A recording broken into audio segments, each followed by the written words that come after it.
Welcome back. You're listening to Home Wizards. I'm Cindy Doyle. Hey, I'm Eric Stromer. And we love to improve your home and improve your life. And I know that you love houseplants as much as I love houseplants. Love them. They've made a huge difference in my life. The quality of my life is better. And you were saying about the cactus you have outside. So I went to this amazing place. I got this unusual cactus. I don't know the name of it. It looks sort of like it's in the Christmas cactus family, but it just bloomed about 3 weeks ago, and the thing had this fragrance that was sort of somewhere between a gardenia and a jasmine-y thing. And sweet. My kids were all like, "It smells like Hawaii! It smells like Hawaii!" It was so beautiful. And you know, this bloom, maybe 5-6 different blooms, gorgeous. That's nice. Well, it's rewarding when these things pop for you. You know what I mean? It really makes your quality of life better. And it's interesting how some of these plants, you know, if you ignore them, sometimes they do better. Well, here's what, you know what? That's a good point. I did kind of ignore it. I put it in a different spot. Well, that was a big deal. Because I wanted the sprinkler to hit it on its own. And lo and behold, it's actually hanging from my jungle gym where my kids play. Right.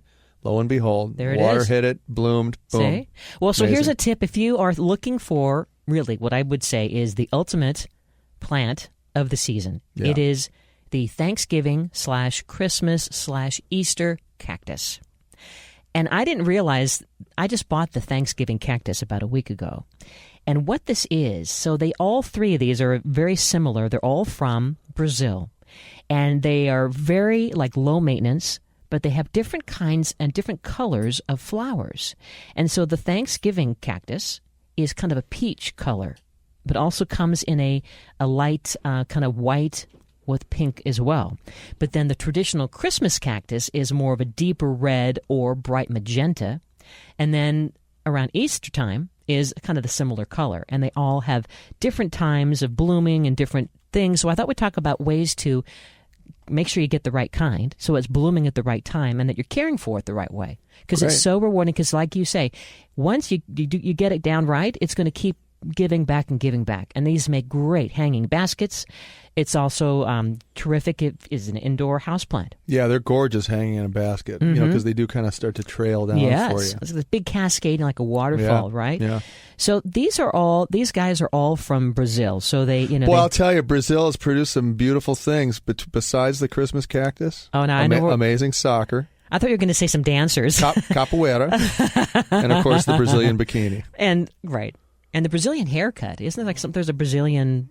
There's the blowout thing where it makes your hair perfectly straight. There you go. Boy, they've done some amazing things, and they're going to host the Olympics pretty soon. See? Oh my so goodness. That's another reason why you got to get a Christmas cactus. Heck yeah! So when you're out and about, if you don't have one yet, when you go to the garden center or even the big box stores, you'll probably see both the Thanksgiving and the Christmas cacti out there now, okay? You'll look at the shape of the flattened stem segments themselves. On the Thanksgiving cactus, the segments have about 2 to 4 of these kind of sawtooth serrations, of these things that come shooting out, and then the flowers come from at the end of them. On the Christmas cactus, it's kind of more of a rounded sawtooth, kind of a leafy area, right? And another thing to think about is the color of the pollen.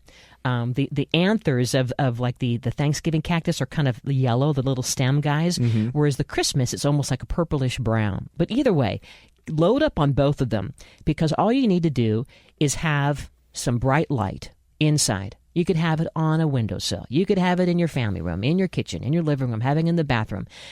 In the fall, you want to make sure that these guys have a temperature somewhere between 60 degrees and 68 degrees. That's right. That's right there in the sweet spot in my house. Right. So if you have the furnace on, you want to make sure that this isn't by being blasted by the furnace. If you have your furnace a little higher than that, right? Yeah. And also, if you're in a colder climate, you don't want it to be freezing by the window. No. So it needs to be kind of in that...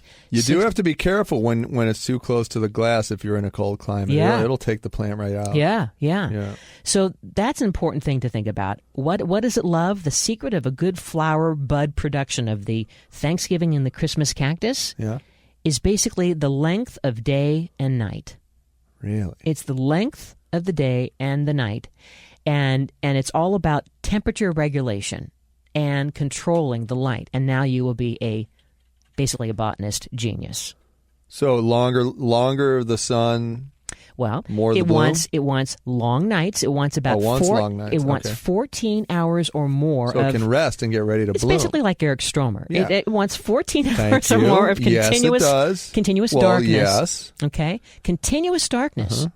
So think about that. Where in your house do you have 14 hours or more of continuous darkness? Eric Stromer's boudoir. Okay, there Thank it you. is.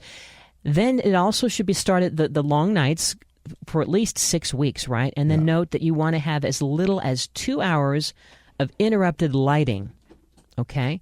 And that's going to happen for about 3 to 4 weeks. So basically, make sure you have that light, that nice dark area where at nighttime it stays dark. Maybe for me, it's the kitchen because we live in a very shady area. It gets dark by about 4 in the afternoon, so it definitely is getting 13 hours of darkness, right? Right. But then when it's bright time, when it's daytime, it wants some bright light. It can't Sure. be in darkness all the time.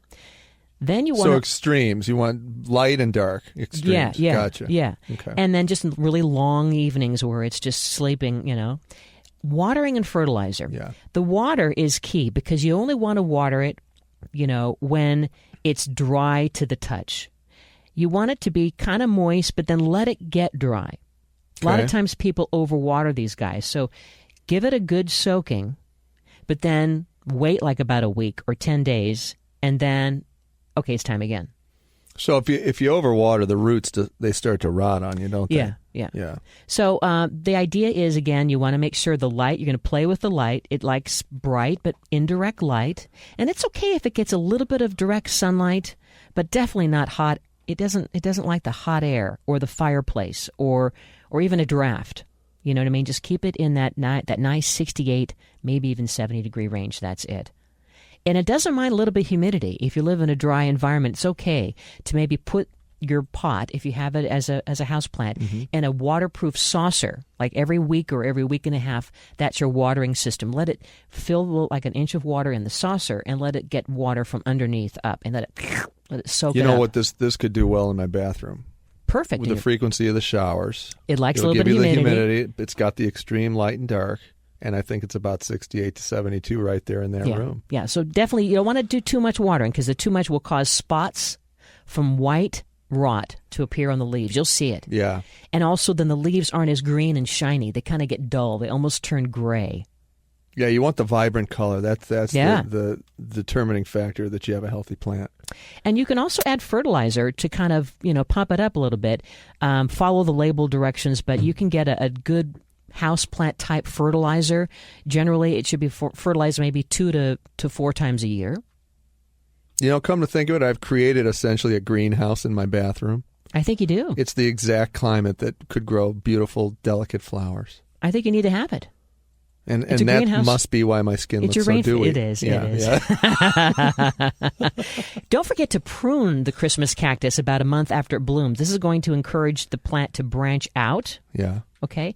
And then after you've had it, after it stopped blooming, let's say, like around January or so, because again, your Christmas cactus will probably go now through January, February, maybe to March. But then you'll have the other kind, the Easter cactus, which is a different one that blooms through Easter, right? So if you time it right, you could have these You flowering could have one of these all year almost round. year round. Yeah. It really loves to get repotted. This is going to give it a whole new jolt. So you mean each time it flowers, repot it? After you're done, try to put it in a new pot with a little bit of fresh soil. Slightly larger, I would Slightly assume. larger with a little bit of fresh soil, and it will reward you with a really? ton of happy, Well, happy, it likes bright moving flowers. every couple of months. Stretching. It was totally like Eric Stromer. Stretch it his likes wings. 13 hours of This sleep. is the Christmas. It likes to stretch its legs. Yeah, it does. And then, by the way, it doesn't mind watching some football. No, too. it doesn't. That's right. Yeah, it doesn't ask for much. No. And then bacon. Well, we don't know about the bacon being good. Couple pieces of bacon every now and then. But this guy does like some fertilizer, so Yeah. that'll be its bacon. Anyway, check it out. You can find us on our website, yourhomewizards.com. I hope you do get the Thanksgiving and the Christmas and the Easter cactus. Great Eric tip. Stromer, Cindy Dole. You're listening to Home Wizards.